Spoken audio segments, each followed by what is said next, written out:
C'était la fête pour le nouvel emploi de Mélodie.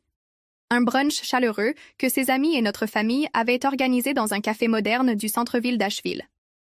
Elle venait d'obtenir un poste de niveau intermédiaire dans une entreprise technologique en plein essor, et la table débordait de sourires de félicitations, de mimosas et d'histoires qui tournaient toutes autour d'elle. J'étais assise au bout de la table, près de la fenêtre. Mon café avait déjà refroidi, mais je continuais à le remuer, une vieille habitude qui m'aidait à garder les pieds sur terre. Personne ne faisait vraiment attention à moi, parce que, comme toujours, les projecteurs étaient braqués sur ma sœur Mélodie.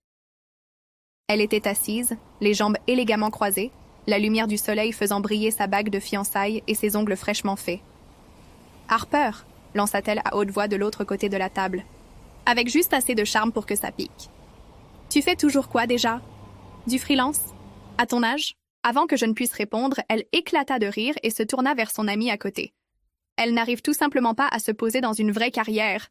Genre, vis ta vie, non? Personne d'autre ne rit. Juste Mélodie, satisfaite de sa propre plaisanterie.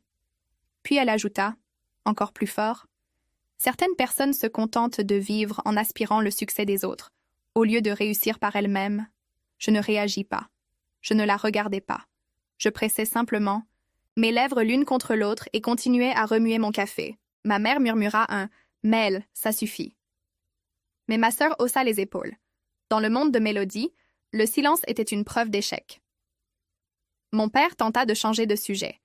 Il dit quelque chose à propos du toast à l'avocat qui manquait, d'assaisonnement. Mais le sourire narquois de Mélodie resta suspendu dans l'air comme un défi. Tout le monde pensait que j'étais invisible. Mais cette invisibilité était devenue mon sanctuaire et mon arme. Ils ne savaient pas que moi, Harper Jameson, j'étais cofondatrice de Pulse Metrics, l'une des entreprises d'analyse de données à la croissance la plus rapide du pays. Et le meilleur? Mélodie, ma sœur, la reine des projecteurs, venait tout juste d'être embauchée chez Pulse Metrics. Elle n'en avait pas la moindre idée, et je n'avais aucune intention de gâcher la surprise. J'étais habituée à être invisible. Ça avait commencé bien avant les brunchs et les fêtes d'embauche. Je me souviens très bien de mon 11e anniversaire. Le gâteau venait d'être posé sur la table, les bougies allumées, tout le monde rassemblé pour chanter. J'étais sur le point de faire un vœu quand Mélodie déboula du couloir en brandissant un énorme trophée. Elle venait de gagner le concours de danse régional. Ma mère l'annonça fièrement, sa voix couvrant la chanson d'anniversaire. Tout le monde applaudit. Les caméras se tournèrent vers elle. Je restais près du gâteau, les bougies vacillant. Personne ne me demanda ce que j'avais souhaité. Je n'eus même pas le temps de les souffler. Ce fut la première fois que je compris que je ne serais jamais l'histoire qu'on célèbre. Mélodie était une artiste née, brillante, audacieuse, toujours en train de faire son show. Moi, j'aimais le silence. J'aimais résoudre des problèmes, démonter des choses pour comprendre comment elles fonctionnaient, des télécommandes, des grille-pains, du code. Cette même année, j'écrivis mon premier algorithme basique sur le Chromebook d'occasion, que mon père m'avait offert.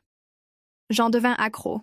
Ma mère disait souvent « Harper peut rester assise au même endroit pendant 6 heures sans émettre un son. » Mon père plaisantait.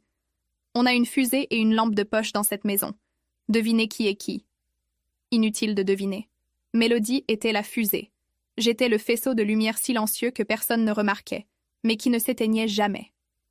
En grandissant, les rôles ne changèrent pas. Elle fit des études en arts médiatiques, décrocha des passages à la télévision locale, lança une marque de bien-être qui devint virale pendant un bref moment avant de s'effondrer faute de gestion. Moi, j'intégrais une petite école d'ingénierie, développais des systèmes, sortis diplômée avec mention. Personne dans la famille ne se souvint de la date de ma remise de diplôme. Ils étaient trop occupés à organiser une séance photo pour le lancement du produit de Mélodie. Mais je n'en voulais à personne. Je me mis simplement à construire en silence. À 29 ans, j'ai rejoint Derek, mon ancien colocataire de fac, et ensemble, nous avons cofondé Pulse Metrics. Nous programmions dans des cafés, faisions des présentations dans des salons de start-up, survivions à base de nouilles instantanées et d'idées ambitieuses. Il devint la voix de l'entreprise. Moi, l'ossature. 3 ans plus tard, Pulse Metrics valait plus de 100 millions de dollars. Je possédais presque la moitié. Mon nom n'apparaissait nulle part. Et maintenant, Mélodie, la sœur qui n'avait jamais vu le faisceau derrière le projecteur, venait tout juste d'être embauchée. Dans ma société. L'offre officielle est partie le lendemain matin. Mélodie Jameson, Analyste budgétaire, Pulsemetrics. Salaire approuvé. Début, lundi. Elle n'avait aucune idée que l'approbation venait de moi. Seul Derek connaissait la vérité. Que je n'étais pas seulement une consultante technique travaillant à distance. J'étais cofondatrice. Dès le premier jour, nous étions tombés d'accord. Seul le nom de Derek apparaîtrait publiquement. Il avait le charisme, la voix, l'aisance avec les gens. Moi, je préférais l'architecture des coulisses. J'avais déjà vu ce qui arrivait aux fondateurs qui devenaient le visage d'une entreprise. Leur vie ne leur appartenait plus. Je ne voulais pas de célébrité. Je voulais de la discrétion et du contrôle. À l'intérieur de Pulsemetrics, je n'étais que Harper, la chef senior des systèmes, celle qui travaillait à des heures étranges et esquivait les appels Zoom. Je ne venais au bureau qu'une fois par semaine, toujours après 19 heures, quand les couloirs étaient déjà silencieux et que la machine à café était éteinte. Le reste du temps, je gérais l'architecture, révisais les budgets départementaux et prenais des décisions exécutives derrière des couches de connexion sécurisées. Derek, c'était lui qui serrait les mains et faisait les discours. Il n'a jamais révélé mon identité, pas même aux employés. Parfois, je me demandais si rester caché était vraiment la bonne décision. Mais quand j'ai vu Mélodie entrer dans le monde que j'avais bâti, pleine de fierté et d'ambition, j'ai su que oui, c'était nécessaire. Le jour de son arrivée, je suis restée chez moi, mais j'ai accédé au système interne. De caméra, une fonctionnalité discrète que j'avais moi-même codée. Par la caméra de la cuisine du 9e étage, je l'ai vue se servir un café, bavarder avec un collègue. « Cet endroit est incroyable », a-t-elle dit. « Vous, saviez que personne n'a jamais vu un des fondateurs? Certains disent que le deuxième n'est qu'un nom sur un papier juridique. » Je n'ai pas pu retenir un sourire. Ce n'était pas la première fois qu'on me traitait de fantôme. Cet après-midi-là, Derek m'a appelé en visio. « Elle s'adapte vite », m'a-t-il dit. Polie, confiante. Du pur Mélodie. Toujours pas la moindre idée de qui signe. Ses papiers. Tout va bien pour l'instant, ai-je répondu. On garde le silence. Si elle est là pour bosser, parfait. Si c'est pour impressionner, la vérité s'en chargera. Je ne cherchais pas la revanche. Je voulais de la clarté. Je voulais savoir, que ferait Mélodie si personne n'applaudissait? 2 semaines ont passé. Je suis restée invisible. Jusqu'à ce qu'un soir, dans la salle des serveurs au sous-sol, alors que je vérifiais la sécurité des sauvegardes, j'entende le bruit de talons dans le couloir. Je suis sortie, et elle était là, figée. « Harper ?» demanda-t-elle, les yeux plissés. « Qu'est-ce que tu fais ici? » Seule la direction a accès à cet étage. Je lui ai souri calmement. « Il faut croire que j'ai accès, alors ?» Elle a penché la tête, perplexe, juste au moment où Derek est sorti de la pièce voisine avec un dossier à la main. « Hey, Harper, » dit-il. « J'ai besoin de ta validation pour le modèle du 3e trimestre avant vendredi. » J'ai pris le dossier et regardé à nouveau Mélodie. Ses yeux ne clignaient pas. Elle ne parlait pas, mais je l'ai senti. La fissure venait de se former. Elle venait d'apercevoir la première ombre de la vérité, et j'étais curieuse de voir ce qu'elle en ferait. Ce matin-là, Asheville était enveloppé de brume. Ce genre de voile qui rend les bâtiments flous, comme dessinés au crayon. Je venais de valider le rapport du 3e trimestre quand mon téléphone a vibré. C'était Derek. « Harper, » dit-il avec un petit rire. « Je crois que ta sœur commence à relier les points. » Je haussai un sourcil. Au même moment, une nouvelle notification s'afficha sur mon écran. Expéditeur, comptabilité objet, signature non identifiée HJ42.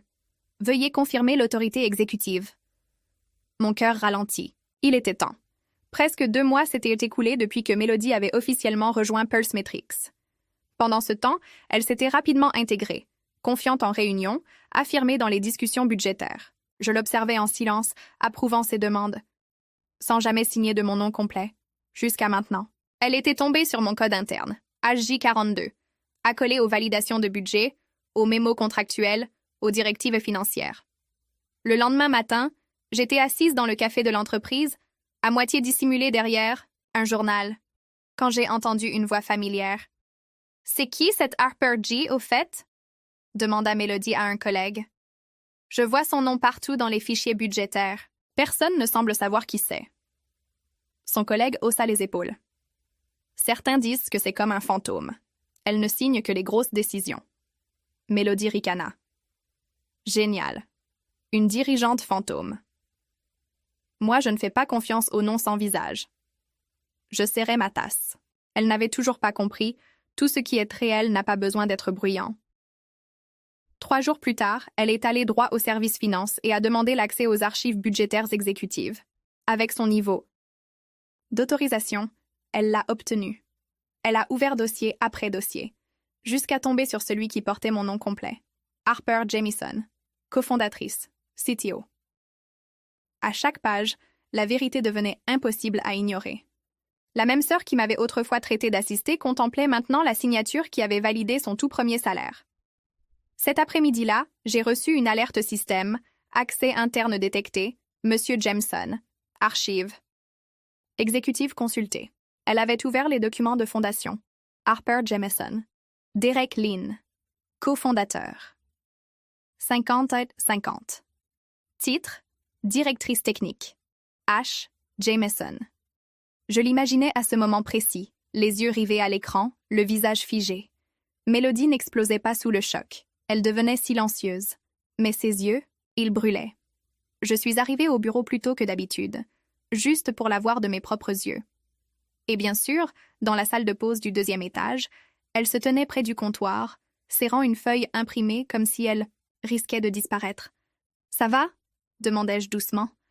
Elle se retourna, la voix basse, tendue. « C'est toi, la cofondatrice » J'ai hoché la tête. « Depuis combien de temps » demanda-t-elle. « Depuis le début. Derek et moi avons lancé tout ça dans un café sur Lexington Avenue, à l'époque où tu me traitais de chômeuse. » Elle laissa échapper un rire amer.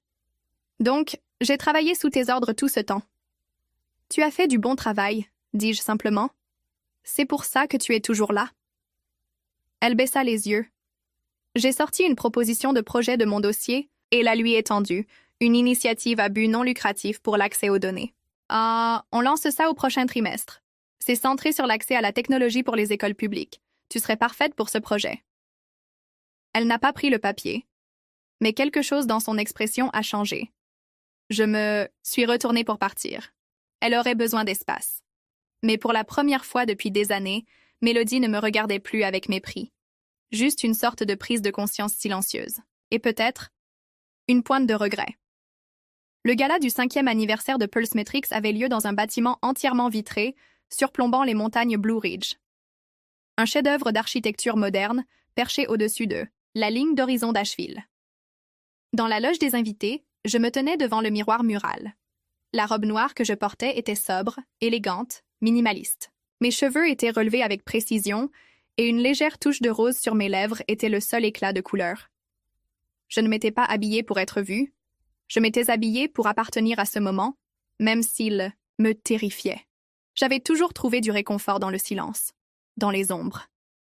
Mais ce soir, quelque chose changeait. Derek frappa doucement, passant la tête par la porte. « Prête, Harper ?» J'ai expiré. Pas vraiment, mais peut-être que personne ne l'est jamais. Il esquissa un petit sourire. « Ce soir, tu ne sors pas simplement de l'ombre. Tu revendiques la lumière que tu as construite. » Nous avons marché vers la scène depuis les coulisses, juste au moment où les lumières de la salle s'éteignaient. La voix du maître de cérémonie résonna à travers l'acoustique cristalline. « Et maintenant, veuillez accueillir les 2 cofondateurs de Pulse Metrics, Derek Lynn et Harper Jamieson. » Des applaudissements éclatèrent, plus forts que ceux à quoi je m'attendais. Nets, clairs, croissants. J'ai avancé, lentement, délibérément. Et alors, je l'ai vue, Mélodie. Elle se tenait au fond de la salle de bal, une flûte de champagne à la main qu'elle n'avait pas touchée. Ses yeux, grands ouverts, figés en pleine expression. Elle ne clignait pas des yeux. Son monde, celui où j'avais toujours été invisible, venait de s'effondrer. Je connaissais ce sentiment. Le moment où nous avions signé notre premier contrat à 7 chiffres. Et où j'avais compris, quelque chose que nous avions construit dans le silence était soudain devenu réel. Indéniable. Derek prit la parole en premier. Il raconta comment Pulse Metrics avait commencé. 2 amis et 2 ordinateurs portables dans un petit studio, codant entre les tempêtes et les échéances, misant tout sur une manière plus intelligente de lire les données du monde. Les sites. Jean riait au bon moment, hochait la tête aux étapes clés. Puis il se tourna vers moi et me tendit le micro. La salle se tut. J'ai avancé. Pour la première fois depuis 5 ans, Je n'étais plus derrière un pare-feu ou un code d'autorisation transféré. J'étais simplement présente. J'ai pris une lente inspiration, m'ancrant dans l'instant. « Bonsoir à tous », dis-je dans le micro, ma voix plus assurée que je ne l'aurais cru. Je suis Harper Jamieson, et j'imagine que pour beaucoup d'entre vous, c'est la première fois que vous me voyez vraiment. Un léger rire parcourut la salle, pas moqueur, mais chaleureux, surpris, respectueux. Je ne suis pas très douée pour parler en public, poursuivis-je. Honnêtement, je n'ai jamais pensé que je me tiendrais ici. Mais il y a 5, Hans Derek et moi n'avions que 2 choses, un canapé usé et une idée. Nous croyions que la technologie, si elle était bien conçue, pouvait donner du pouvoir aux gens, pas les remplacer. Je fis une pause, balayant la foule du regard. Et je l'ai retrouvée. Mélodie, toujours au fond de la salle, son verre maintenant posé sur une table proche, sa posture rigide, son expression impénétrable, ses yeux rivés sur moi, sans cligner. Elle essayait de comprendre comment la sœur qu'elle avait si souvent ignorée avait bâti la scène sur laquelle elle se tenait à présent. « Je sais que je ne suis pas le visage public de Pulsemetrix, » dis-je doucement. « C'était un choix, mais ce soir, je sentais que je vous devais plus que des chiffres derrière un écran. Je vous devais ma présence, non pour la reconnaissance, mais par gratitude. » Les applaudissements reprirent, plus fort cette fois. J'ai incliné légèrement la tête en signe de remerciement et j'ai rendu le micro au maître de cérémonie. Alors que les lumières passèrent de la scène à la salle à manger, je me suis dirigée vers le buffet, espérant me réfugier dans un coin tranquille, comme toujours. Mais c'était impossible. À chaque pas, quelqu'un m'arrêtait. « C'est toi, Harper? On pensait que tu étais une légende urbaine. On n'était même pas sûr que tu existais. » Discrétion niveau légende, sérieusement. Je souriais, répondisais poliment. Mais mon esprit retournait sans cesse à Mélodie. Je me suis retournée vers la colonne où elle se trouvait, vide. Elle était partie. Je ne savais pas quand elle avait quitté la salle, ni combien elle avait entendu, mais je l'ai senti, quelque chose d'invisible, comme un changement de pression dans la pièce, une absence à l'endroit où, pour la première fois, j'avais espéré une présence. Ce soir-là, de retour dans mon appartement, j'ai enlevé mes talons et me suis laissé tomber sur le canapé. L'endroit était silencieux, trop silencieux après une nuit pareille. Mon téléphone a vibré sans arrêt pendant des heures. Les messages affluaient. Ingénieurs, investisseurs, même mes parents. Nous sommes si fiers de toi, Harper. Quel moment, tu le mérites. J'ai souri, répondu à ceux qui me touchaient, supprimé ceux qui sonnaient comme des flatteries opportunistes. Mais rien de mélodie. Pas de message. Pas d'appel manqué. Même pas un félicitation. J'ai ouvert le replay du gala sur le site de Pulsemetrix. Avancé jusqu'au moment où je prenais la parole. Mis sur pause. Me suis regardé attraper le micro. Je n'ai pas appuyé sur lecture. Je suis restée là, à fixer l'image figée dans le faisceau de lumière. Qu'a vu Mélodie? Une étrangère? Ou la petite sœur qu'elle traitait de fille ennuyeuse obsédée par les tableurs? 2 jours plus tard, je suis arrivée au bureau plus tôt que d'habitude. Pas pour approuver des contrats, ni pour faire des mises à jour système, mais pour terminer quelque chose de personnel. Dans un tiroir de la salle de conférence du 11e étage, je gardais une petite boîte en noyer. Elle m'avait suivie depuis la fac, à travers appartements, bureaux et salles serveurs. À l'intérieur, j'ai placé 3 objets. Un carnet en lin bleu marine, un stylo plume noir et une carte manuscrite. Il m'avait fallu plus d'1 heure pour l'écrire. Non parce que les mots étaient difficiles, mais parce que je voulais qu'ils sonnent justes. Mélodie, merci pour ce que tu as apporté à Pulsemetrix jusqu'à présent. Tu es talentueuse, brillante, et je crois que tu iras loin. Je suis fière de travailler avec toi, même si nous avons commencé dans le silence. Harper passe de ta sœur. Pas de signature affective, juste des faits et un choix. J'ai scellé la carte dans le carnet et confié la boîte à l'assistant du courrier interne avec une simple instruction. Livrez ceci à Mélodie Jamieson, sans expéditeur. Je n'attendais pas de réponse. Je n'en avais pas besoin. Ce n'était pas un rameau d'olivier. C'était juste une porte, silencieuse, déverrouillée. Elle pouvait choisir de l'ouvrir ou non. Le reste de la semaine s'écoula dans le silence. Aucun message de Mélodie, aucun email, aucun mot de remerciement, juste de l'espace. Mais j'ai commencé à remarquer autre chose. Elle ne s'adossait plus aux chaises en réunion, les bras croisés, l'air à moitié intéressé. Elle arrivait tôt, prenait des notes détaillées, posait des questions pertinentes, réfléchies. Sa voix, autrefois calibrée pour la performance, avait trouvé une stabilité nouvelle. Un après-midi, je me suis arrêtée discrètement devant une salle de réunion pendant qu'elle présentait une stratégie budgétaire révisée pour une initiative en IA qui avait dépassé les prévisions. Elle parcourait les prévisions de coûts et les modèles ajustés comme si elle avait elle-même conçu le système. Son ton était calme, clair. Sa posture ne disait plus « Remarquez-moi ». Elle disait « Je suis là pour contribuer ». Je n'ai pas franchi le seuil. Je suis restée dans le couloir, les mains dans les poches de mon manteau, et j'ai hoché la tête pour moi-même. La semaine suivante, les RH ont diffusé une annonce à tout le personnel, proposition soumise. Par Melody Jamieson titre, élevé en menant. Initiative de parrainage interne. C'était un projet visant à soutenir les jeunes employés, en particulier les femmes dans des rôles technologiques atypiques, par le biais de cercles de mentorat et d'ateliers trimestriels animés par les responsables de département. En bas, sous la rubrique Inspiration, elle avait écrit en italique « Inspirée par la mission silencieuse de Harper Jamieson ».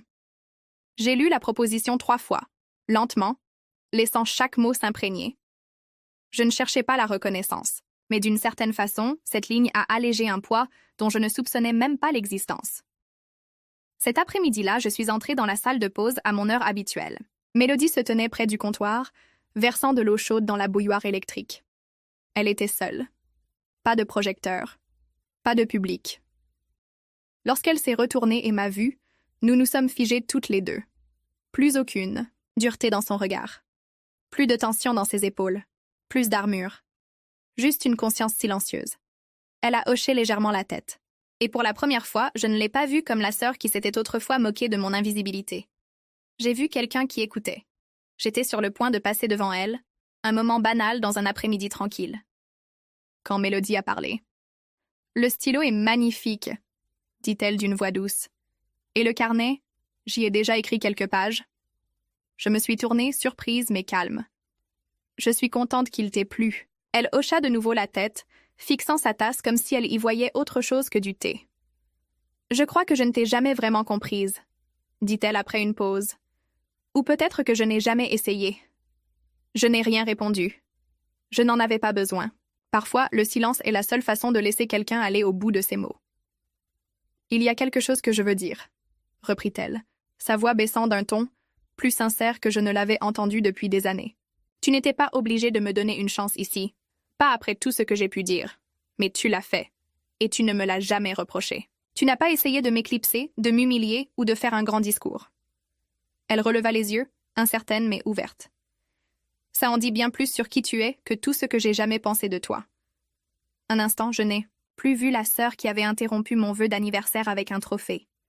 Je n'ai plus vu la fille qui s'était moquée de moi au brunch devant toute la famille. J'ai vu une femme qui désapprenait lentement l'orgueil et réapprenait doucement la grâce. « Je ne sais pas si je peux réparer, » avoua-t-elle, la voix tremblante. « Mais je vais essayer. » Un souffle silencieux quitta ma poitrine, le genre de souffle qu'on ne réalise pas avoir retenu pendant des années. « On n'a pas besoin de rejouer le passé, » dis-je. « On commence à partir de maintenant. » Nous sommes restés, là un moment, côte à côte.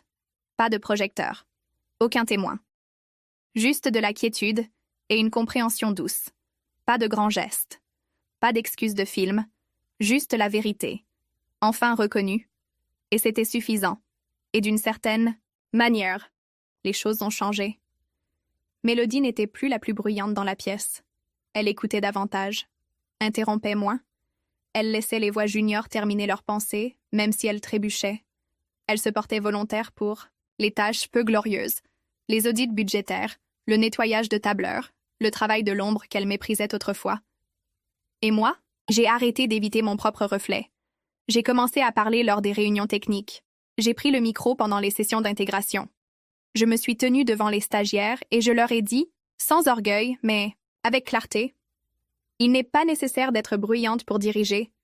Il suffit de savoir où l'on va. » Un vendredi après-midi, alors que je rangeais mes affaires, je suis passée devant le mur de reconnaissance près des ascenseurs. Son nom figurait en haut.